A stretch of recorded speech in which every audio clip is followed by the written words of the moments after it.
قرض دار پر قربانی ہے یا نہیں ہے؟ اس مسئلے کو سمجھنے کے لیے دو باتیں سب سے پہلے اپنے ذہن میں رکھ لیجئے۔ سب سے پہلی بات یہ ہے، قرض کا ادا کرنا یہ واجب ہے، قربانی کرنا یہ سنت مؤکدہ ہے۔ اب سب سے پہلے انسان کیا کرے گا؟ سب سے پہلے انسان کو واجب ادا کرنا ہے، سنت مؤکدہ اس کے بعد میں ادا کرنا ہے۔ قرض ادا کرنا واجب ہے، لہذا انسان قربانی کا وقت آ گیا ہے، کوئی بات نہیں، قربانی سے پہلے اسے قرض ادا کرنا ہے، واجب کی ادائیگی کرنی ہے۔ قرض کی ادائیگی کے بعد اگر اس کے پاس استطاعت ہے تو وہ قربانی کرے گا، اور اگر اس کے پاس استطاعت نہیں ہے تو قربانی نہیں کرے گا۔ دوسری بات، کبھی کبھار قرض ادا نہ کرنے کے سبب انسان کو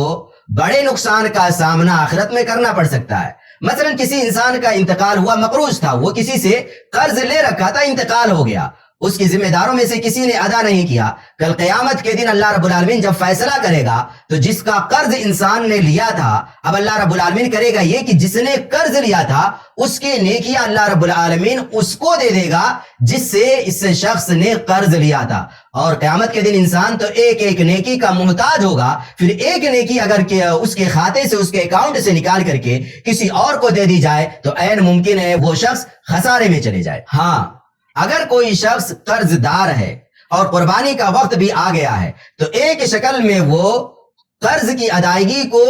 مؤخر کر دے گا، لیٹ کر سکتا ہے اور قربانی کر لے گا۔ اور وہ شکل کیا؟ وہ یہ ہے، مثلا میں نے کسی سے قرضہ لیا اور اس شخص نے مجھے مہلت دے دیا 4 سال، 5 سال، 2 سال کی، 3-4 سال تک، 5 سال تک آپ اگر میرا قرض واپس نہیں کرتے تب بھی کوئی حرج نہیں ہے، لیکن 5 سال کے بعد آپ کو میرا قرض لازمی طور پر واپس کرنا ہوگا۔ اب 5 سال کی مہلت میرے پاس ہے اور مجھے یقین ہے کہ اگر اس 5 سال میں ہر سال میں قربانی کرتا ہوں، یا پہلے سال کر لیا، دوسرے سال کر لیا، تب بھی اس کے بعد جب قرض کی ادائیگی کا وقت آئے گا تو میرے پاس اتنی استطاعت رہے گی کہ میں قرض ادا کر لوں گا۔ ایسی شکل میں وہ انسان قربانی کرتے رہے گا، اور جب قرض کی ادائیگی کا وقت آئے گا تو وہ دیکھے گا کہ اگر اب میں قربانی کر رہا ہوں، یعنی 1 سال پہلے، پیچھے دیکھے گا کہ اگر میں قربانی کر لیتا ہوں اس سال اور اگلے سال مجھے قرض ادا کرنا ہے تو کیا اس کی استطاعت میرے پاس ہے یا نہیں ہے کہ میں اسے قرض دے سکوں؟ اگر ہے تو پھر کر لے گا قربانی، اور اگر نہیں ہے تو پھر قرض کی ادائیگی سے پہلے والے سال وہ